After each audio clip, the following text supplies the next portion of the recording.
दशकं 17 नारायणाखिलगुरु भगवन्नमस्ते सर्वत्र गोविन्दनामसङ्कीर्तनं गोविन्द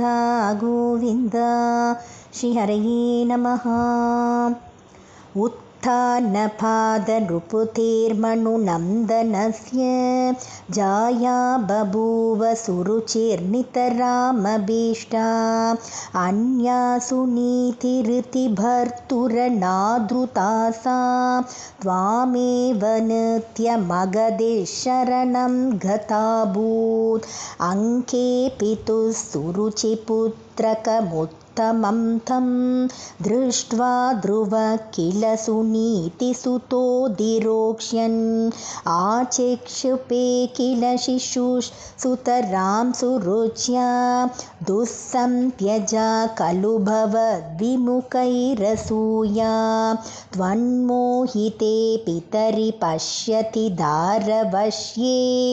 दूरं दुरुक्तिनिहतः स गतो निजाम्बां सापे स्वकर्मगतिसन्तरणाय पुंसां त्वत्पादमेव शरणं शिशवे शशंस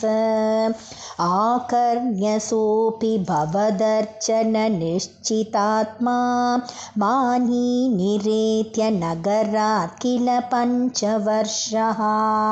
सन्दृष्टनारदनिवेदितमन्त्रमार्गत् त्वामारराध तपसा मधुकाननान्ते ताते विषण्णहृदये नगरीं गतेन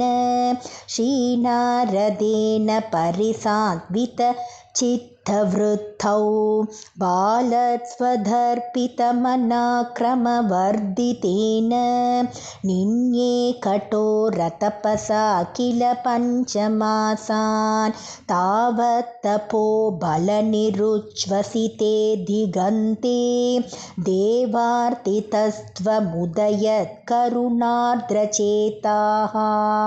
त्वद्रूपचिद्रसनिलीनमते पुरस्तात् आविर्बभूवित विभो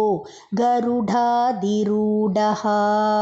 त्वद्दर्शनप्रमदभारतरङ्गितं तं दृग्भ्यां निमग्नमिव रूपरसायने ते दुष्टूषमानव गम्यकपोलदेशे संस्पृष्टवानसिधरेण तथादरेण तावद्विबोधविमलं प्रणुवन्तमेनम् आभाषतात् स्वमवगम्य तदीयभावं राज्यं चिरं समनुभूय भजस्व भूयः सर्वोत्तरं ध्रुवपदं विनिवृत्तिहीनम् इत्यूचिषि त्वयुगते नृपुनन्दनोचौ आनन्दिता किल जनो नगरीमुपेतः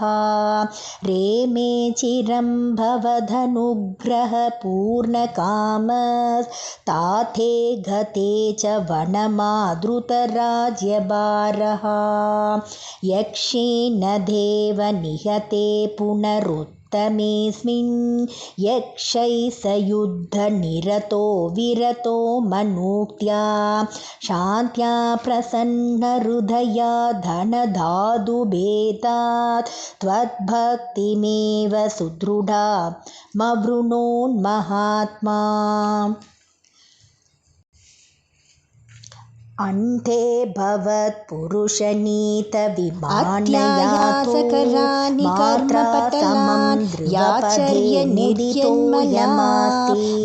एवं स्वभृत्यजनपालनलोलति किं तावता वातालदीपनिरुन्दिममामयोगा ब्रह्माख्यमन्ये पुनः चिद्धात्रत्वमृते विचिन्त्य बहुबे तृप्यन्ति जन्मान्तरैः त्वद्भक्तिस्तु कथारसामृतजले निर्मग्नेन स्वयं हृद्यन्ति विमलप्रबोधपदवी मक्लेश तस्तन्वती सद्यसिद्धिकरी जयत्ययि विभो सैवासु मे त्वत्पद प्रेम प्रौढिरसाद्रधातृततरं वातालयादीश्वर। गोपिका जीवनस्मरणं गोविन्द गोविन्द।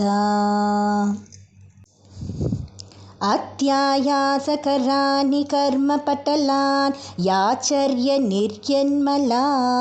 बोधे भक्तिपते तवाप्युचितता मायन्ति किं तावता क्लिष्ट्वा तर्कपते परं तव वपुर्ब्रह्माख्यमन्ये पुनः चिद्धात्रत्वमृते विचिन्त्य बहुभिर्सिद्ध्यन्ति जन्मान्तरैः त्वद्भक्तिस्तु कथारसामृतजने निर्मग्नेन स्वयं सिद्ध्यन्ति विमलप्रबोधपदवी मक्लेश तस्तन्वती सद्यसिद्धिकरी जयत्ययि विभो सैवासु मे त्वत्पद प्रेम प्रौढिरसाद्रधातृततरं वातालयादीश्वर। गोपिका जीवनस्मरणं गोविन्द गोविन्द।